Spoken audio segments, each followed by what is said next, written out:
just to give you an example of what we're talking about. So when we go back and talk about who is Yehuda and the kind of stories that the Christian church has been told, the Christian church has been lied to big time.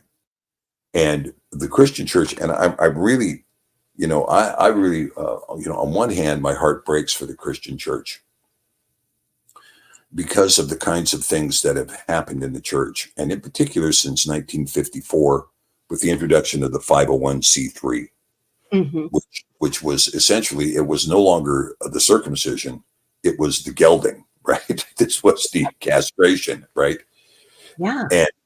And the church was castrated in 1954 by Lyndon Baines Johnson. He was the author of that particular provision in the Tax Act. And so as a consequence of that in combination with the scriptures that the churches use. Now, this is something that is very, very relevant to the modern church, because most people do not know that almost all the Bibles in North America that are used inside the Christian church are derivative of the Westcott and Hort modification. And the Westcott and Hort modification took place in the 19th century. They were two atheists from Cambridge University. And they had this German guy who was a hobbyist, not an archaeologist, had found a text in this monastery in the Sinai. And he found it in the garbage can. The monks were pulling pages off of it and using it to start fires. And he took the text back to Germany, and he claimed that he had found the oldest codex of the New Testament in the world, the Codex Sinaiticus. And this guy's name was Tischburn.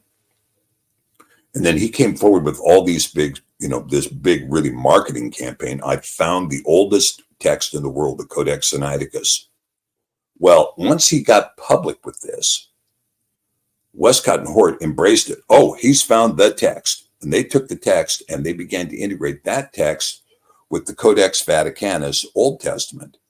And then they began to do other things that were really quite polluted, like they created a forged copy of the minutes of Laodicea, claiming that at Laodicea in 385 AD, they had determined there were 66 books in the Bible.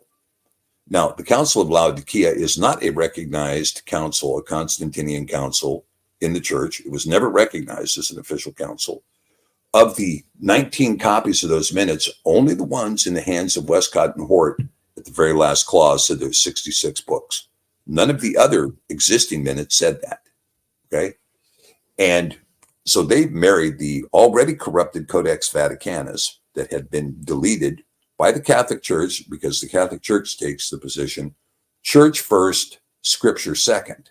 And we reserve ourselves the right to modify scripture to meet our catechism. And so the Codex Vaticanus was already corrupted. And it had problems with Eusebius's translation anyway, but then it was corrupted. They married that to the Codex Sinaiticus.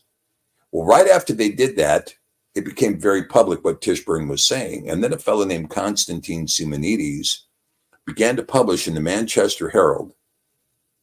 I wrote it, or the Manchester Guardian. I'm sorry, not the Herald, Manchester Guardian. And I wrote it for the Tsar. I did a poor job of it. That's why it was in the trash can. I wrote it. That's why I threw it in the trash can, because it was a poor job. That's where he found it. And he published this for 3 years. Okay, so Westcott and Hort write a letter to Tischburn, and I think they were raking him over the coals. Well, when I was doing my research at the British Library in London, I found this letter. And so I went to the librarian and I said, I need to see that letter right there, that document. And he said, you see that code on there? He says, yeah, I see that. He says, you can't get that with a court order. Wow. That's how protected that letter was. You can't get that with a court order. So there we go. Thank you. So with that being said, you can see that now from this marriage of the Codex Vaticanus and the Codex Sinaiticus comes the New International Version, the English Standard Version, the American Standard Bible, the New American Standard Bible, the NKJV, and even the NLT, the New Living Translation. These are all derivative. Now, they have since found that the Codex Sinaiticus has 2,000 omissions or redactions in the New Testament alone. And then you have Westcott and Hort saying, well, that line never existed in the original Codex because they're relying on the Codex Sinaiticus, which didn't have it, right? Yeah. Because Simonides had omitted it. So you have a text that is really corrupted at its foundation, created by two atheists out of Cambridge, that was given to the American church. And from these texts, now you have the Dallas Theological Seminary, which preached dispensationalism, Mhm. and you had other organizations which came in and began to teach lawlessness as a result of the way of the writings of Paul were structured.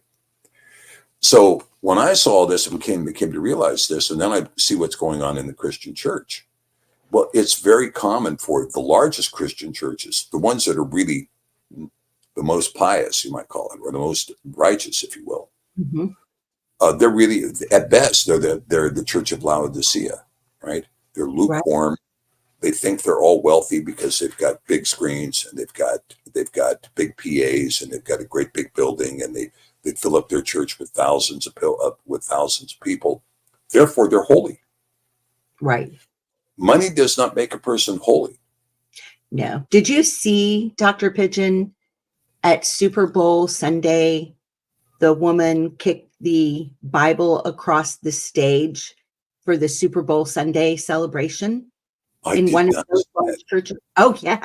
Oh, yeah. You just Google that one. It's all over YouTube. That was one of the mega churches, family friendly Sunday presentation. So on a Sunday morning, they had one of some of the pastors, associate pastors, whatever, put on a little display to excite the crowd about staying at the church to watch the football game with the whole group, because it was going to be a family friendly atmosphere. There's no drinking here, and we can do this as a church family. And in order to promote it, a woman, it was handed off the Bible. It was set down in front of her as if it was on a tee, and she kicked it across the stage.